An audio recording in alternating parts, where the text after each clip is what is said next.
Welcome back to Side Quests, episode 38, Final Fantasy VII, episode 23, and this is our second attempt at this. My internet connection is apparently not very good today, so listeners, we're going to do our very best to get through this. And if you are watching on YouTube, you can see that we have a little outline here. If you're not, we can go through it very quickly, and then we'll offer comment on it. But we went through three main sections this time around: Fort Condor, Mideel, and the fall into the Lifestream. And I should pause for a moment just to welcome you, Wes. It's just that we have been trying this for a few minutes, so truly it's not a welcome from me, but it should be a welcome from me to you, to the listener. So hey, it's good to be here. It's always good to have you. How are you doing? I'm doing well. I'm hoping that this internet connection stabilizes. If it sounds like I have any strain on me, it's just that additional factor is wearing me a bit thin. You know, it's interesting to what extent. Well, with Fort Condor, right? So you want to pick up there with the Phoenix and the huge materia? Yes, of course. And so you had asked me about the Phoenix cutscene, and I had suggested that the image of a phoenix, just like we see in Harry Potter 2, and we hear commented on in the Maps of Meaning course by Jordan Peterson, is the idea of like sort of an old way of looking at oneself, or an old ideal dying and a new one taking its place. And you had made the comment that you saw that specifically in Cloud, who had been sort of comatose because he had been caught in a lie about himself, or a lying ideal or delusion, and that he had to work or struggle or fight to reintegrate himself under, say, a new aegis. And so you saw sort of the birth and death of the Phoenix cycle in his restoration of unity of consciousness. Is that an accurate representation of what you were thinking? Yeah, that's pretty succinct. I think we can do a little more to like describe the actual fall of the Phoenix and the burst of fire that happens at the top of Fort Condor. I mean, it's pretty cool. A little gratuitous maybe, but why not? Well, what do you think of the fall of the Phoenix? Like, I understand that the graphics aren't perfect, but like it felt like a statue. Like, had it already been dead and petrified that entire time? Is that why it looked so sort of regal and statuesque? Gosh, yeah. See, I was always surprised by that too, and its fall is so sort of surprising, given that you weren't even sure it was alive the whole time, or at least I mean that's how I always felt. And it actually reminds me a little bit of that part when you're going through the mountains to Corel for the first time, and you come upon the little nest of birds, and they're all like twittering up there. It's kind of a weird little echo of that, actually. But yeah, only in the moment of its fall do you realize that it was alive at all. Well, and it recalls to me too also Dante's Circle 8, and how you get to Circle 8, or rather from 8 to 9 in the Inferno, of giants. Those giants seem to be former wooden ruling ideals that were not up to the quality of the Olympian gods, which will later not be up to the quality of the Christian God for Dante. And so like the idea that it just falls down rigidly as if it has calcified over time, as it no longer reflects reality, I think is a potentially very strong comment that's being made by its rigid sled-like fall down the mountain. Yeah, well, and again, like the way the materia actually works, the Phoenix summon is something you really only want to use, or you probably want to save it until your party is in really big trouble, like at least one of your party members is dead, because part of what it does is revive anyone who needs to have that life spell cast on them. And so it's kind of a last-ditch effort, and it might just be the thing to save you. Obviously, one of the great, famous combos that you can do with materia is to pair it with a final attack. I don't think we have that one yet, but when we do, it's like that's the moment when you really are confronted with kind of what what your last ditch effort is going to be, right? It's like more than a limit break if you have to use Phoenix materia. I love that. Yeah, no, and I recall that from my first time through, having to have those final attack, like full life alls for when Airtam Storm would wipe out my entire crew when I fought against Emerald Weapon. And yeah, that sort of like, it's like having an angel at your side or something like that. But I wanted to ask you about something, and I have a hypothesis about it, Wes, because you've told me that you already have the gold chocobo, and so I know you've been putting some work in, and definitely more work than I have. I'm betting that because traditionally you also do better than I do on these mini games, that you had more money than I did going into this this Corel strategic battle scene, and that you did not have to fight the boss, which I found out. I thought, I went in so arrogant, and I didn't know how to orchestrate battle, and my guys got destroyed, but luckily I was strong enough to destroy the boss in the actual 3-on-1 combat, the actual fight scene combat. So, but I hypothesize that you won. Well, to be honest, I only played the little strategy battle like back when we first came to Fort Condor, because I read that that's how you could get an equipment for Red 13 that would have double materia growth on it. And so I did that and got that item. But actually this time, all I did was place like one person or something, or like maybe nobody, just said, I'm ready to go, and just let them come all the way up. Because I just read a little bit further ahead, and it said like, hey, just let them do this because it's, it's super easy anyway. It'll save time. So see, that was my other. Yeah. That was my other hypothesis, and I'm so sad that I didn't say it, because I didn't say it because I thought that as like a gamer you might have held yourself above that sort of thing. But on the other hand, I do find that to be sort of when the game allows that obvious gaming, and you probably would have to do that anyway, and you do want to save that money because now you can buy all for 20,000 gil, which I'm now too poor to buy, even though it's such a great material to be able to buy. I was thinking about selling Phoenix actually. That's well done. Well, I gave it a shot and I tried my best, but no, I lost. But yeah, so that sort of segues into the idea that we talked about fighting and going back through without Cloud. And at first my party felt very weak and definitely deprived of whatever material was missing. And definitely Cloud's strength as well. But after defeating not only that boss, but then later Weapon, which was a major win, I really felt like the team was readapting, and that my feeling even as a player was less of loss of Cloud and more of a increasing cohesion. So not only do we see a unity of Cloud's personality in here, we see a sort of unifying or reunifying of the team too.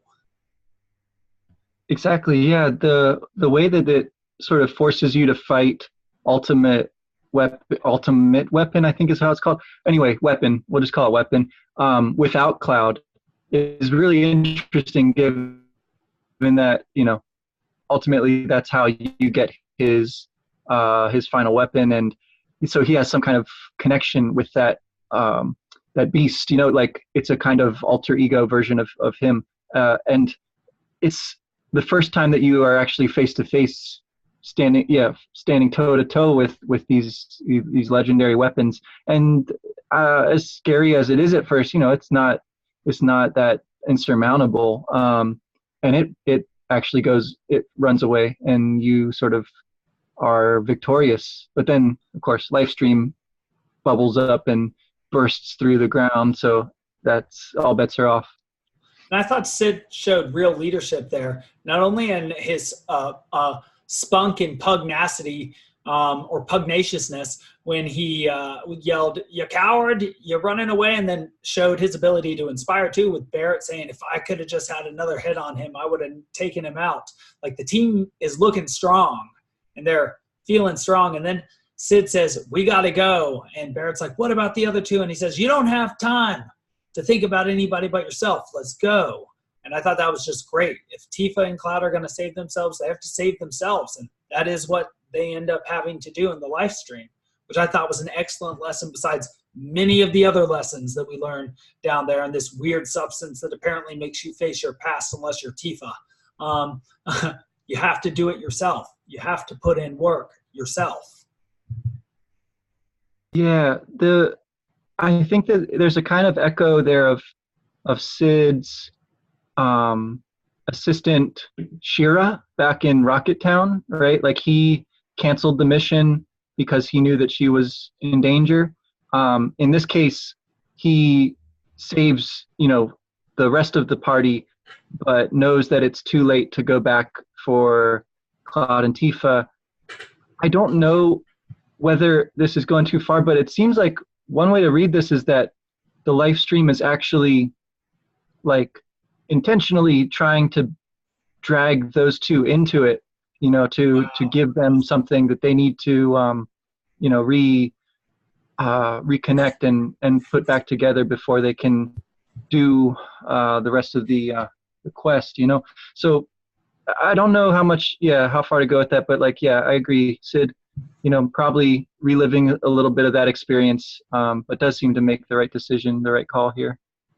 And well, that's so interesting that you say that they may just be brought together by fate in that way, because, the first thing that I wanted to notice that we see so many inversions there. We saw Tifa for so long playing second string or second fiddle to Ares, and now we actually know that that connection to Ares was not a genuine one, because it's the presence of Jenova cells and Sephiroth's will and Cloud's imitating of Zack that made Ares like him, and so it was always Tifa.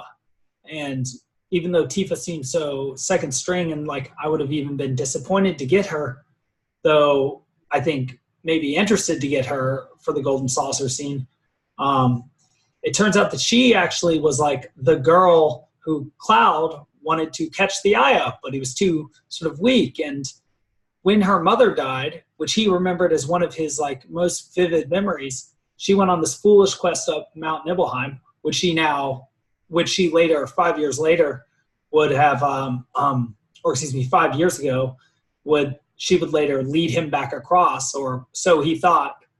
But then, so she thought in a different way, but it turns out that he was actually there, but in disguise. So very Shakespearean here. And she would then lead them across Mount Nibel in the same way that she tried to go up Mount Nibel after her mother died, sort of pursuing her own demise, it seems. And she fell when, I don't know if it was a bridge collapse. It's funny, she fell again the time she was guiding them, which is just an amazing parallel at this moment. That was Cloud's biggest memory from home, and she barely even remembered it, and showing that she was more important to him than he was to her. And in fact, she had these two other friends, and so she seems to have been misremembering what the connection between them was too. They both seem to have had a false ideal of who it was in front of them. Yeah, it gets a little convoluted there, but I thought that the way the game laid it out was actually helpful, that you sort of physically are moving through a space which is a representation of these discrete but related memories. And so you, as Tifa, right, are sort of walking from one corner to the other of this kind of triangle, and in triangulating, there's this floating sort of transparent giant Cloud who's writhing, and crawling almost. And ultimately, as you go around, you have to sort of do it in a certain order. You can talk to each of the mini Cloud figures that are in each of the corners of the triangle, but only if you go to the right one will a little scene, a memory play out. The memory you're describing, the sort of big reveal at the end there, it will only be unlocked once you go through the other two, and maybe even a couple of times. I kind of forget. I think you might have to bounce back and forth between them a couple times before finally that third cloudlet will let you walk past and see this very deeply buried memory, which, yeah, as you say, turns out to be one that Tifa seems to be repressing, actually, or one that she didn't fully understand the significance of. It's a really interesting bit of depth psychology that's going on here, dramatized for us. Yeah, and it's even the motivation into the world being so So driven by wanting to be of worthy nature for a woman, and also Cloud's blaming himself and his own lack of strength and resolve, and with a pretty unreasonable standard for not having saved Tifa from herself, essentially, on Mount Nibble that first time. He thought that he never got in with their group, never got to be their friend because she got injured and he didn't manage to save her, and then he got blamed for leading her up there. And I wonder if that's the beginning of the lie in her mind about their relationship to some extent. But I also wanted to ask you about the beginning of the live stream, when she's in the darkness with that like discordant music, and she's running, and she even physically starts to run from accusations that we cannot see levied at her. We only hear her responding to them. And she does not seem to resolve her situation except by helping to guide Cloud. But I just wondered what you thought about that. Well, yeah, I have a kind of theory that we're seeing something that's pretty bizarre, which is we're seeing Tifa imagine herself helping Cloud put himself back together.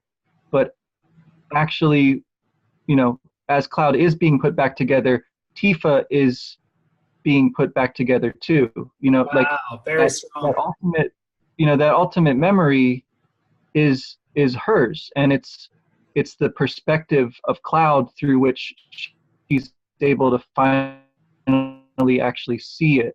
And it's a window, like you actually look through a window for that third one. And I thought that's, you know, that's kind of cool because in a sense you're looking through Cloud's unconscious like repression or whatever, but really you're seeing Tifa's repressed memory. And it's only through piecing Cloud back together that Tifa becomes sort of whole and healthy again.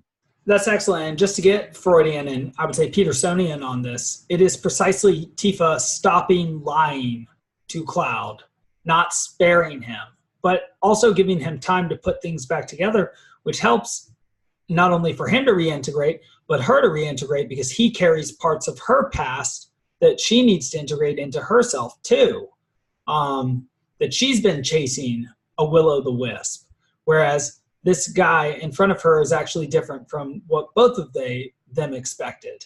And so she says, no, Cloud, you didn't come to Nibelheim. You know, it was this guy named Zach.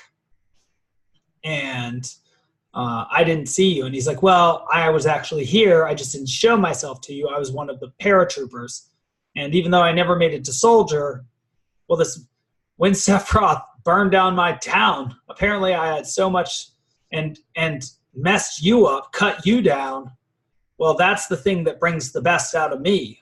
Just like when I climbed Mount Nibble to try and save you, this time I was going to save you again. And wow, his strength of will gives him the ability to, though he attacks Sephiroth from behind the first time, gives him the ability to not only get stabbed through apparently the chest, with like a foot of blade through him. He grabs the blade, I guess, on the sides, and Sephiroth is in disbelief, says this is unbelievable, and picks Sephiroth up by his own sword and throws him and the sword out of himself, which must hurt, into the mako reactor and into the mako. Is that Lifestream down there, or is it like purified Lifestream? Is it like what happens to the Joker and Batman and the old Batman series with Michael Keaton and Jack Nicholson? Yeah, I mean, I think that Sephiroth ultimately seems to get reconstituted one way or the other. The parallel between their falls is, I think, kind of instructive, right? Like, as you say, it's a mako reactor, and so it looks kind of like the Lifestream, but it's an artificial concentration of it for a nefarious purpose. Whereas when Cloud falls into it, it's because he's, helpless. He's being like embraced by the planet in a way, and and he doesn't fall alone, right? He's got Tifa there as well. I think the other really telling image that goes along with that, of course, is Eris being dropped into the icy waters at the City of the Ancients that we saw back at the end of Disc 1. Yes, that's very good, in 3 different sorts of beings, but also just their different reactions to what they fall into. Sephiroth, just like the corrupted mako reactor fluid, attempts to corrupt the world in that way, attempts to destroy or disintegrate the world, whereas Cloud, entering the natural life stream with a partner, Tifa, achieves reintegration of himself in order to prevent the disintegration of the world. Yeah, it's a really weird kind of recapitulation of what Sephiroth does to you, right? When he's showing you those memories and Cloud is like trying hard not to see them. Whereas this time this time it's Tifa walking you through it, patiently, and she's, very insistent, like, we're gonna figure this out, like, it's okay. And then she sort of like, she tells him enough of the truth that he seems to feel comfortable, finally like accepting that he's been hiding behind this persona the whole time, and that he was there, right? So in a way, he's telling the truth all along. He just has to sort of explain in what sense he was present and sort of incognito. Okay, so just because, for me, Wes, one of the big parts of this project, at least when I was young, when I first visualized it, was to get straight some of the convoluted parts, because I considered some of the sort of ideas about how this story went down as on par with sort of some of the big ideas that people have never quite grasped in the epics and in philosophy and great philosophical works like Plato and Aristotle. I don't know that I would necessarily agree or disagree with that hypothesis yet, but one of the big questions I have here, or something I want to get clear, is why is Sephiroth holding Jenova's head? Why did he cut off her head? And why that specifically? Why not the rest of her? What was the intention there? Yeah, is it her head? Like, I couldn't tell what that was, whether that was supposed to be her arm, like some tentacle part of her, or what. It's her head with the visor, and that's the image that's maintained of her in Advent Children too. Oh, far out. Like, to me, that's suggesting that he has the plan to reconnect with her in some way, right? And that he's like weakened by that ambush, so he can't bring all of her along. And so I wonder if, like, when he falls there, that's like, actually, I think that must be significant that Jenova, part of her, also falls with him. And so whenever they are able to finally reconstitute there at the northern cave, there's sort of like, there's a physical connection where before she was sort of in a stasis, sealed up. He frees her. He brings enough of her along. I don't know quite how far to go with, like, the ins and outs of all of the continuity issues here, because I don't feel like I have a terribly good grasp on it either. Like, in what sense Cloud is exposed to Jenova? Like, is that happening in that moment when he goes into that chamber, or did he already have that done to him when he tried to join Soldier? It sounds like the latter, but I'm not so sure.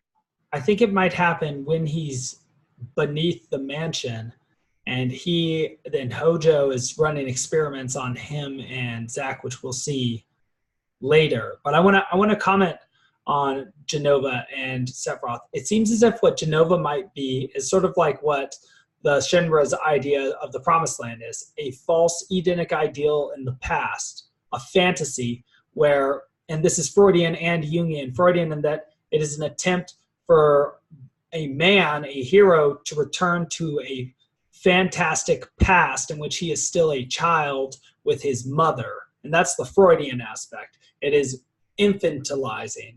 But what's Jungian about it is that one's false ideal is destroying one's delusional ideal, which one thinks one can bring into existence by pursuing the past, which I would say is the leading theme behind The Great Gatsby and Gatsby's idea that he can go into the past, is sort of like what a siren is and what Jenova is, the siren from the Odyssey, that the proof of the evilness of that idea and why Eden is guarded by flame-wielding cherubim, suggesting that the past cannot be gone into, is that Sephiroth falls, is precisely because he falls. The pragmatic element, that the goddess he served killed him. And that's what happened. Yeah, well, it is really curious how powerful we're supposed to think that he is, and yet how Cloud is able to basically maim him, with one blow. It's very strange. Also, like you said, Cloud's ability to, even with the sword struck through his chest or whatever, he's able to throw him down off of the top of the reactor. With some force. Yeah, he doesn't just get him over. Like, he throws him as far as Sephiroth had struck down Zack, who was apparently a far greater warrior than Cloud. It's like, where did this come from? It's almost like when you stop lying to yourself, you can do untold things. You can be far more than even you thought when you lived in your delusion. Yeah, it's very strange too that Tifa, when she falls off the bridge, right, as badly hurt as she is, she ultimately recovers. She hasn't had any kind of exposure. I don't think either of them have at that point, right? So there is something kind of supernatural about all of these. I don't know. It fits within the kind of cartoon or anime trope, though, right? Like of devastating injuries that ultimately don't have lasting consequences.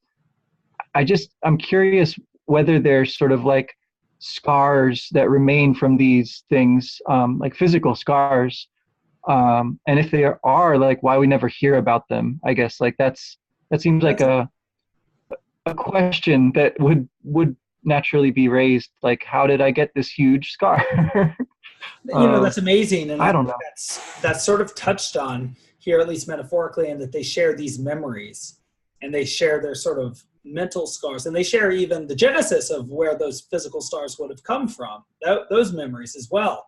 And so that is so interesting, because that is another epic trope. Of course, in the Odyssey, the origin of Odysseus' scars revealed, and that also reveals him by his origins to Eurycleia, his nurse, and also his son's nurse, so she loves his family. But also in Dante, he describes the path of Ulysses from Cadiz, Spain, to the Pillars of Hercules as being a scar on the world in Paradiso 26, in parallel to Inferno 26. And so it is incredible that doesn't come up, because that would also be something very real and tangible that would connect them together, rather than this strange sort of fantasy connection that they had. Something just very interesting talking about this now is their connection seems very real now, and why he would have pursued the things he pursued, rather than just some false noble ideals and her false noble perception of him and his false looking down on her. It's also false.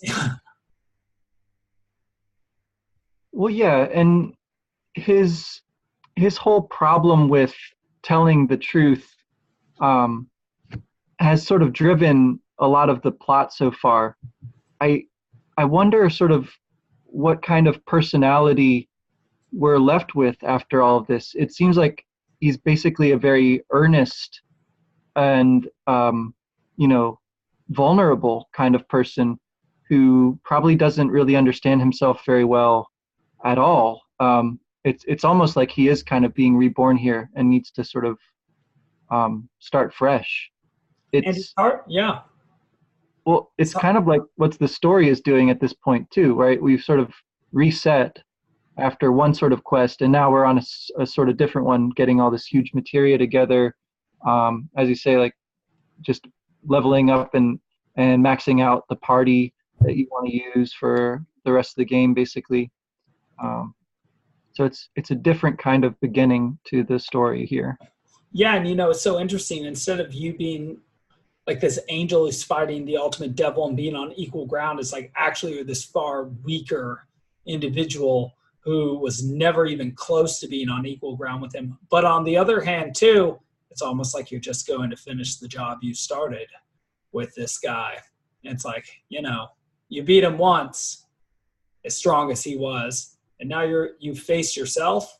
It's almost like that's the ultimate form to attain towards. They say in weightlifting circles, lift as lightly as you need, but get the form down, because then you'll just add numbers. And it's almost like that's the notion behind being at, I think, Dagobah with Yoda for Luke Skywalker when he faces Darth Vader, or the darkness within himself in the second Star Wars, or I guess now the fifth Star Wars.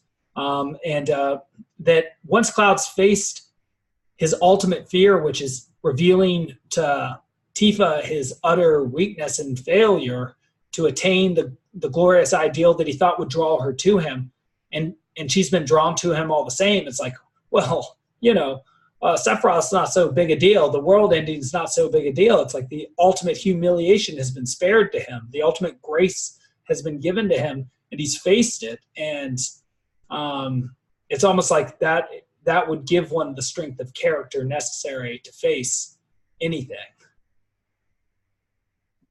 Yeah, it's striking, I think, how the story sort of fills in these powerful images, and I feel like there's a connection there with the idea of a life stream, right? It's only like manifesting and then flowing back into itself.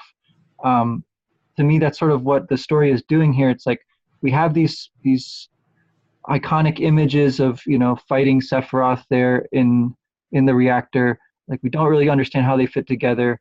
We need to see how that connects with that other iconic image of them under the stars in the middle of town that night when they're saying their dreams for the future, their wishes and whatnot, right? So we have these images and we need to like fill them in with something, and it seems like that's sort of the idea behind what the life stream does, is like it comes up and manifests itself for the purposes of giving life and also continuity to these images.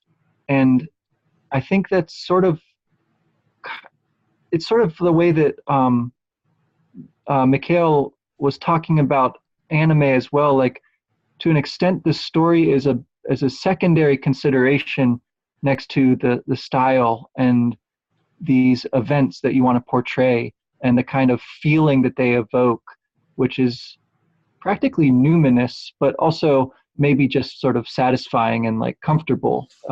There's like kind of a balance between those two. But anyhow, that seems to be what's going on here. And so I wouldn't push too hard on the continuity of it all.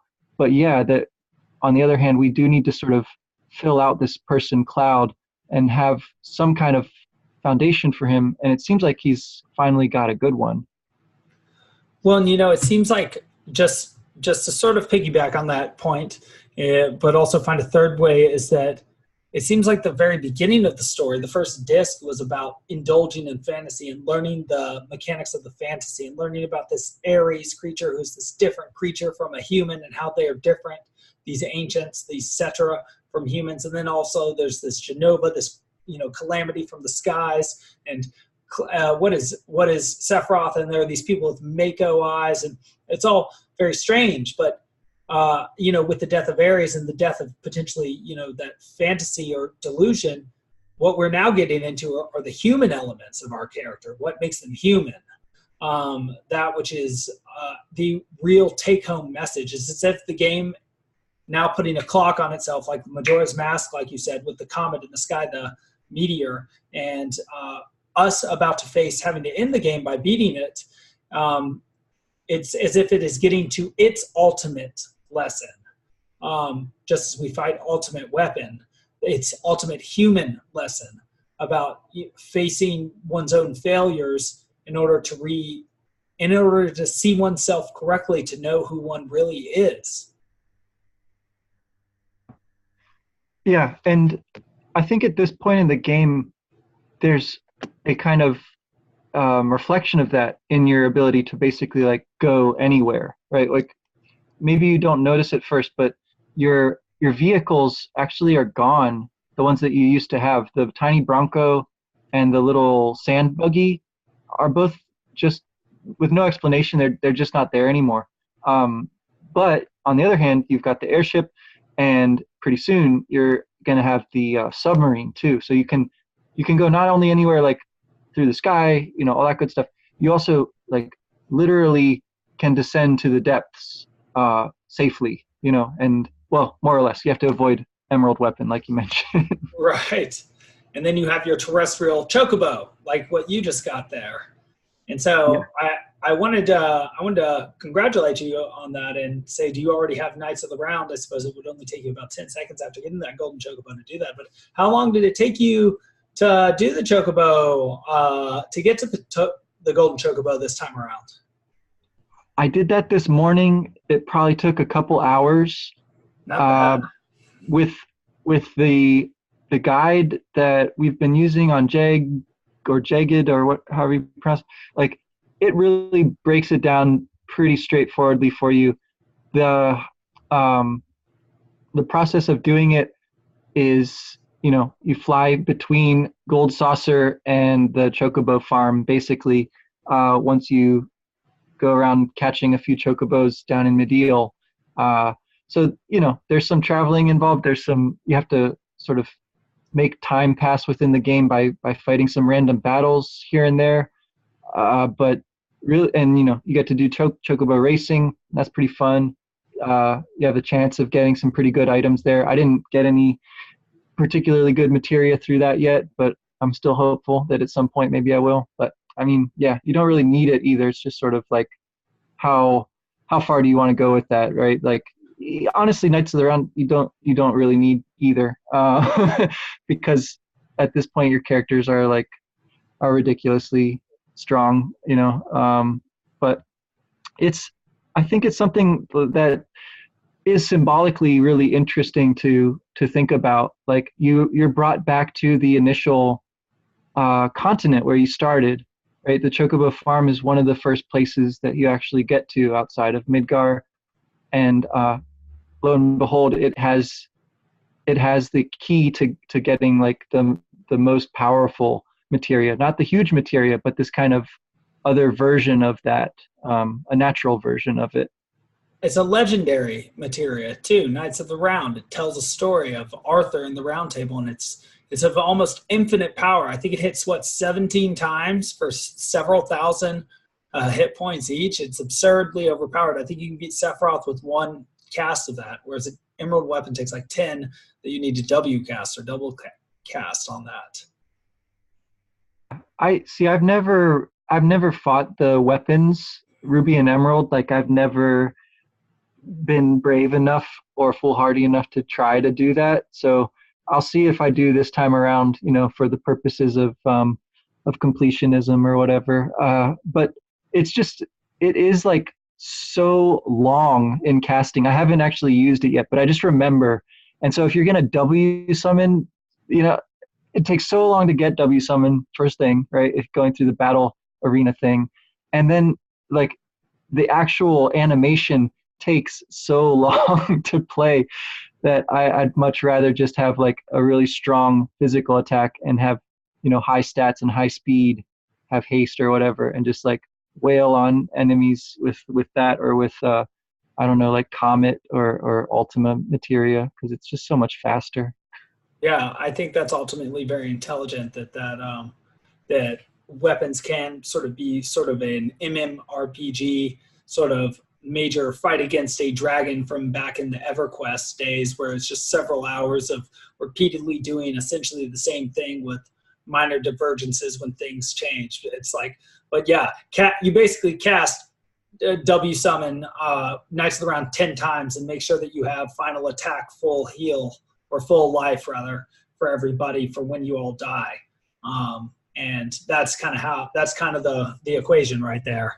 And but I wanted to mention one thing that I wanted to run by you, because we were texting about this beforehand, which is the symbolism behind the transportation you have and how that accords with alchemical symbolism, and also with this notion of the phoenix and what we've been talking about with reconstitution of the personality under a true aegis rather than a false or delusional one this time around, which is that you start with, the tiny Bronco, the car that is a terrestrial object, and then you move on to the Highwind, which is aerial, and then you move down into the submarine. And you can also get your chocobo so that you get your terrestrial transportation or fast transportation back on land and also across water if it's gold, because after you lose your car, which, as you said, sort of miraculously disappears. And so the alchemists sort of believe that you start with the ability to sense and just basic awareness and consciousness. You see the superficial, it's sort of the Platonic scene, the shadows on the walls from the Republic. And then you learn the ability to sort of speculate or think lofty thoughts. That's the Highwind, riding in the airship, sort of without care, and sort of during the Ares time of just, fighting the epic battle of against the evil villain and trying to save the girl, and actually ending up being part of the reason that she dies, which is terrible. But that's the submarine. That the ultimate gift, the alchemists say, is not just thinking of lofty conceptions like the forms, but using one's intellect to dive into one's own sort of feces, was their image, one's own, as we would say, shit, one's bad stuff, one's negatives. And this is what we see Cloud and Tifa doing. And that the ultimate gift of the intellect or the rational intellect is to be able to see your own flaws.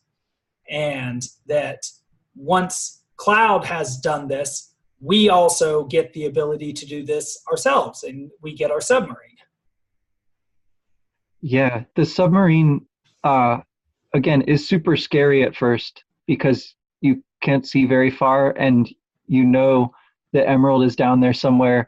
Or if you don't know about Emerald, you soon find out, and then you're scared very quickly. So, oh my gosh, when you first run into him, he's big and scary, but you remember ultimate weapon, you're like, no problem. And then he casts like an airtime storm or steps on you for 7,200 damage. You're like, oh my God. Right. It's not the same. He just kills you easily. And you're like, what?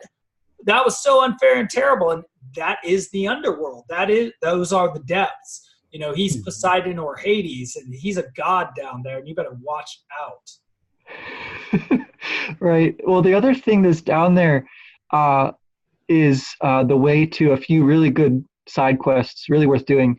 You get to go meet Lucretia and hear a little more about her. And it's told pretty much just through images. Again, it's like the sketch of a manga or an anime or something. You see these little scenes of her and Vincent go by, and you can also go to the sunken Shinra airship, the Gelnica, and sorry, that is pretty scary as well. You have some really tough random enemy encounters in there, which will quickly level up your team, and you find some like really good materia and weapons and stuff in there. So I hope next time we get to talk a little bit about that particular descent to the depths. I recall that being difficult and scary, and also Emerald Weapon being pretty scary. And yeah, I'm looking forward to filling out this speculation of mine, this hypothesis, and seeing if it can hold true or begin to show itself for its truth as we delve through these missions. I'm looking forward to getting into them. Wes, to getting into the depths while we have something coming down to destroy us from the heights. Truly, the way down is the way up. Yeah, it's abbreviated a bit. Like, again, I feel like as the game goes on, it sort of gets attenuated, whereas in Midgar, there's so much to do. There's so many aspects of it. And then as the game goes on, it sort of accelerates. These huge materia missions go by pretty quickly. But on the other hand, conceptually or thematically, yeah, it's very, very interesting, and I think important that we have this new mode of transport, this new world to explore down there. So, yeah, looking forward to getting into that. Yeah, I suppose as usual, we'll look forward to going deep. All right. Well, I think we did a pretty good job. We had to condense it a little bit because of what we had done before, but I think that's the true alchemical process, to be able to condense that down, which one said with many words into few words, and to get maximal meaning in that respect. And so I think we did a good job there. Yeah, I find that this is all stuff that I have pretty much forgotten, so it's really interesting to get to go through it with a little more attention. So funny, funny how Tifa brought that up. It's amazing how much we can forget. Yeah, especially when we distill down the memory of something, and especially when we get the memory wrong. Which it's funny to what extent we now are like Tifa and Cloud, going back to this to see what we originally got wrong and checking with each other to find what's actually there. And it's interesting. We sort of, and you particularly, I think, sort of disparaged the sort of cult of Sephiroth, I think on good grounds, thinking that it was sort of overblown. And for a long time, even well past when I was too young to be having these sorts of, or too old to have these sorts of thoughts, I sort of thought Sephiroth was an ultimate sort of Achillean ideal, and that he was just so stellar that he was worth emulating.